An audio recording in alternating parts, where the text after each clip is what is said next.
When you're out in big nature, you can't help but be charged by the spirituality. The energy the ocean has is just, it's an incredible thing. It's like a real cleansing experience. For me, the one and only and primary source of decompression, I use the water and the ocean as a way to sort of take that hot shower at the end of the day.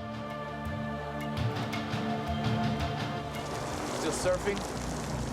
Every day. It gives you room to find that enlightenment, if that's the right word to call it. And it is kind of like a double-edged sword. The sea is such a beautiful, serene thing, but the power of Mother Nature when she's angry is something to be respected. So you really do feel that you're in the hands of a power that's very, very strong. And obviously the bigger the waves and the better shape they are, the stronger the power. The charge of the waves is what it's about for me. It's nice just to get out in the water, even on small days. When you're out in Mother Ocean, when you bring the amount of respect that she, you know, demands you bring, it's hard not to put on some of that spirituality, and it feels good, to tell you the truth. Can't see shit out here. I'm gonna die. Just feel what the wave is doing, then accept its energy, get in sync, then charge with it. You don't need to see. I think it has to do with being involved with something which is bigger than you and being tied into something which is eternal. It's not a science, it's an art. So, you know, you are interacting with nature in an artistic way. There is a spiritual side to surfing, but it's very personal. Spirituality was a big part of this film. I don't have any real understanding of the sea, so they'll never get the spiritual side of it. Hey, you're not gonna start chanting or anything, are you? I might.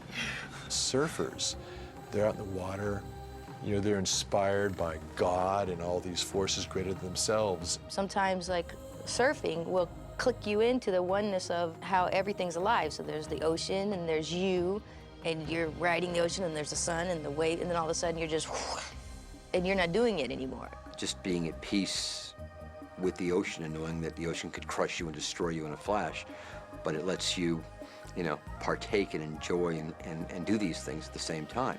When you live in that inherently spiritual world of alone on a surfboard with just you and Mother Nature, so it changes you.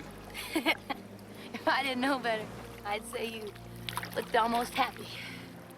There's no feeling quite like riding a wave. If I can get a really long, great ride, you know, I'm thinking about it, I'm dreaming about it, I'm talking with my buddies about it, you know, and people who don't surf just can't believe it, that you can sit there and talk about what, you know, an 11-second, 5-second experience, you know, days later with the other people that have shared it. I gotta be crazy. But are you crazy enough?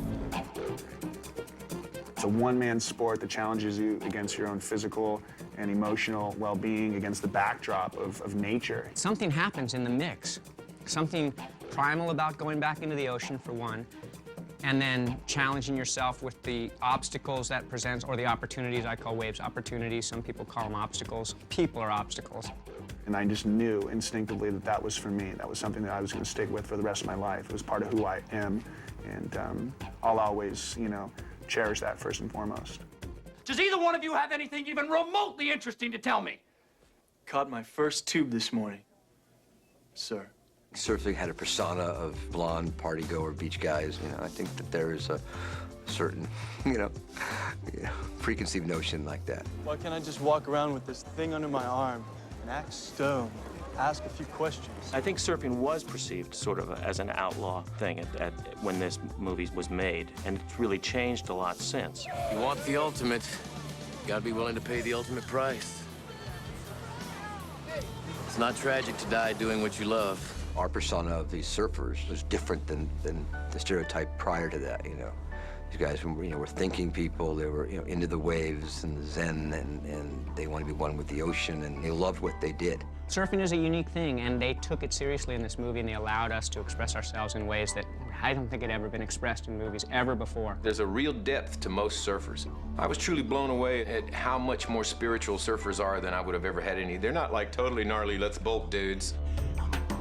Now surfing and snowboarding and skateboarding and all this extreme boarding, you know, it's huge. People that do all these other things, these Academy Award-winning producers and writers this year, they all surf. Point Break, I think, really opened up some doors for big wave surfing and where performance is going in surfing in general. I'm not sure that I would take credit for it, but I think breaking open surfing and exposing it created a desire for people to surf. I think that surf culture is doing fine all of its own. It's such a, you know, Point Break I think is basically hung on for the ride.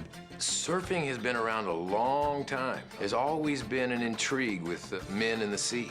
The spiritual aspect of a guy sitting on a surfboard in glassy water as the sun's coming up over the ocean behind you, is just, there's nothing more beautiful than that. And it really becomes a very personal journey.